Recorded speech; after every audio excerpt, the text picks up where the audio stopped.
Hello! Cupid went to his first ring rental. He's 2 years old, and most of the training we've done has always been outside at Schützen clubs. And he trains with me at work, but that's one specific place. So I totally didn't know how he was going to do. Sometimes he's really good about being around dogs, and sometimes he's really amped up about it. And he surprises me sometimes. So, things that I did today to get him ready for the experience was I exercised him a lot beforehand because he's a very high arousal, high drive Malinois Dutch Shepherd cross. So, I just knew my life was going to be easier, and I know for this specific dog, he would still have plenty of juice for the particular kind of work that I anticipated doing with him. So, I let him run around in the backyard a bunch, and I also ran him on the treadmill for like 20 minutes. And he's out of shape right now because of being on rest for an injury, so that was plenty, and he was pretty pooped out, at least physically. And when we got there, I went inside the facility first without my dog. And it was, I always do this, even if I just have Mars. I just like to go into the facility before I bring my dog out every single time, see where I'm going to go, put my stuff down, see if someone else is there late. And it's a good thing I did this because actually there was an error with the calendar system that I used to book the ring rental, and my spot was at the same time as a nose work class.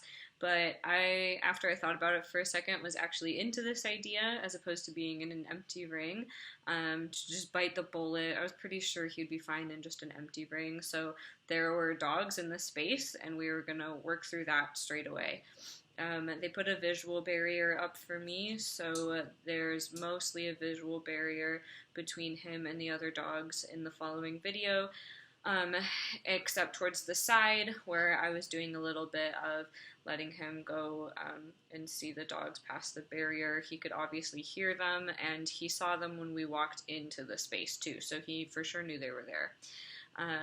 And so the very first thing relevant to the warm-ups is how I got him into the building. I need to think about and experiment with and decide what exactly our routine is like walking from the car to the space if we have to pass a bunch of stuff and he's getting excited. This time the space was new, which was exciting, and it smelled like dogs, which was exciting, but it was going to be empty, pretty much empty from the car to the place we were going, so I decided to mostly just walk him. Loose leash walking was kind of crappy, but walk him from. There was also a big staircase, so just get him down the stairs.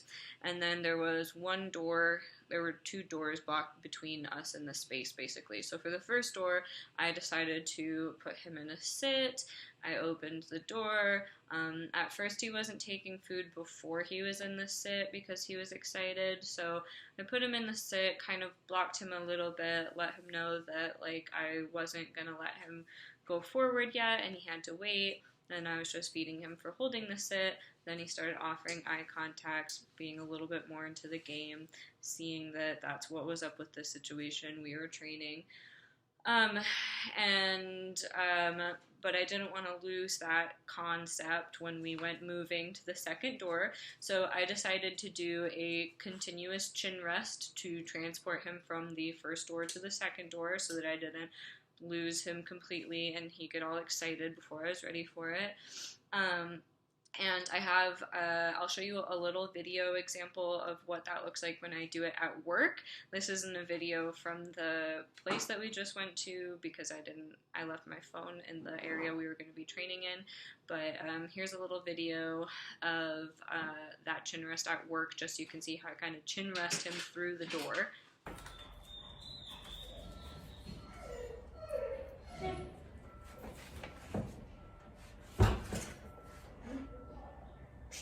Going forward. So I did a chin rest to the second door, had him sit at the second door, opened it a little bit. He saw the dogs that were in the nose work class. I fed him. Once I felt like he was kind of keeping his cool, he was offering me some eye contact. I can't remember if I did another chin rest to the area or if I just kind of walked him on a tight leash because it was a weird little, like, really tight turn around the barriers from the door because the door opened out. Um, so we just kind of swiftly moved to the place that we were going to be in, and then we started to warm up. So here's video of that. Alright, so the answer is he was loose because you see his little butt head jump over the visual barrier there. To see the space, I just let him come in at first to see that there's nothing too exciting, and I feed him when he turns back to me. I put him in a sit again, that was working really well for calming him down in this situation. I didn't even plan to do that, but it worked really well for the doors, so I just started doing it again in the space where I'm just doing some control and some reward. So I tell him to sit. When he offers eye contact with me, now I do a little game, move backwards, and then I switch gears. Now what I'm doing is I'm standing mostly in the same place, letting him go free and wander, and what he wants to do is look around at the space and process it. And when he comes back to me, I reward him. I intentionally do a reward that allows him to go back and stare. So it's just throwing treats away from me, and then I start throwing more treats or feeding him in the most interesting direction, which is on the left of the screen here, and then I just wait. Reward for coming back to me, do a little play, set him up to get distracted again. He sees the distraction, I wait, I'm saying nothing. When he comes back to me, reward. I face him towards the distraction again and wait. He comes back to me. That time he came back faster, and now I'm going to fix the camera too. He came back faster, and when he comes back pretty quickly, consistently, I start doing more with him and more of a mental warm-up that we're working. So I set him up towards the distraction again. He looks around, I play with him, and I think the next time he comes back really fast, so I jump into some more formal stuff.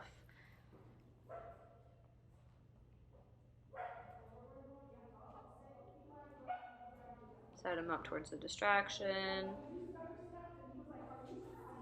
He didn't come back that fast that time, but I do some more play with him to let him know what I've got on the table for fun stuff, now that I feel like he's processed the environment more. That time he comes back really fast, so we do even more stuff. I'm confident he's invested in the game, but also that he has processed the environment more at this point. You see, he just looked for a second and came back to me after this.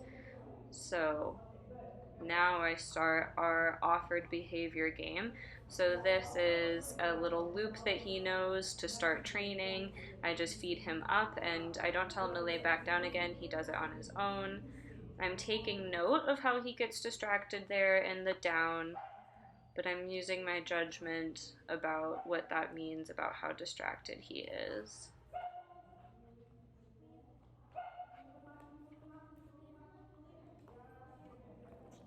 Do some other stuff. Obviously, I'm comfortable enough with his engagement to drop the leash for a second. I like that engagement. And he kind of passed a bunch of tests there, so I give him the toy reward.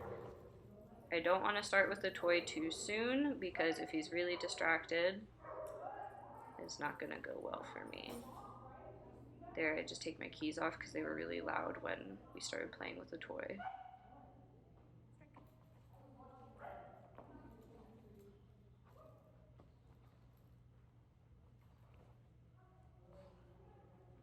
I test and see if when I let go of the toy, if he looks around at the environment, if when I push him around, if he pauses and looks, and he doesn't.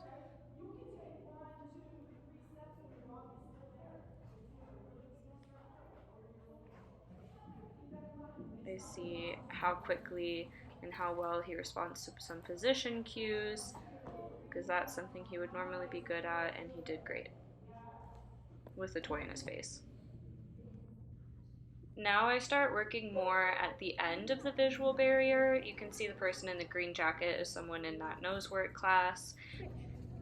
So I'm just playing with him and seeing if, when I ask him to drop the toy, if he looks around, and then I do a chin rest and see how much he's glancing in the chin rest. He glanced a little bit, but not very much, so that tells me he's not too distracted and he's pretty engaged.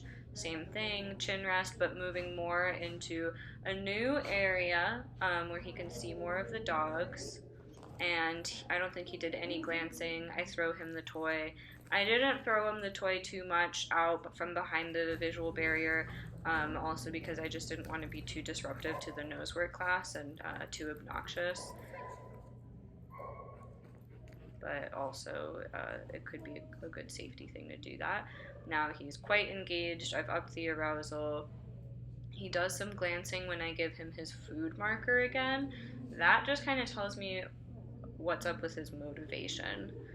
When I tell him it's food time, he said, okay, that's a little bit less cool to me. I'm going to look around a little bit more. That's just good information for me to have in terms of what he understands for training.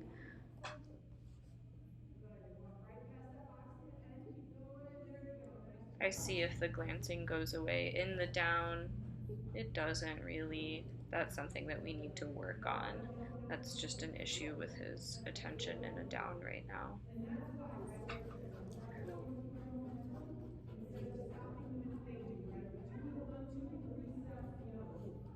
Then I'm going to do some healing. I am healing with the toy out. That just is an easier version of healing for Cupid.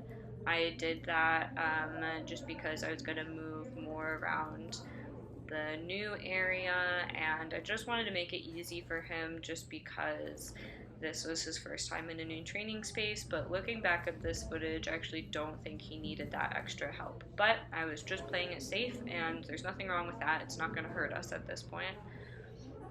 Then I do some following at my right side and positions out of motion.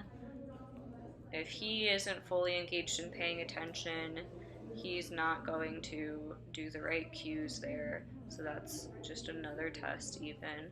He got distracted there for a second. Our follow skill is a lot weaker. He doesn't really care about it or know it as much. It's kind of a throwaway thing that we practice. So that just tells us me how engaged he is in this situation, which is that when we went and did a weaker skill, the engagement fell apart a little. I did a stand stay. He did some glancing, but held the stay. Again, just need to work on that attention and our positions. It's not something that I've done a great job training so far, I think. So overall, I think that he was pretty excited when he came in, pretty distracted, and did fine after we warmed up with relatively easy stuff. So that's kind of the thesis of this situation. I think I did a great job, not to pat myself on the shoulder too much, but I think I did a great job structuring this to set him up for success, and he did really good. So what's next for Mr. Cupid? I'm definitely going to take him back to this space because it's really close to my house.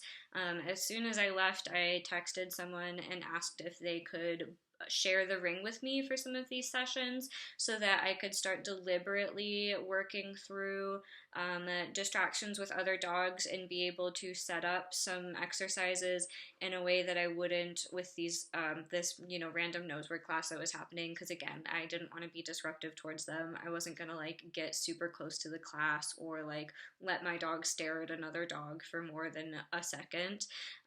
So I am going to he just needs more practice working in close proximity around dogs.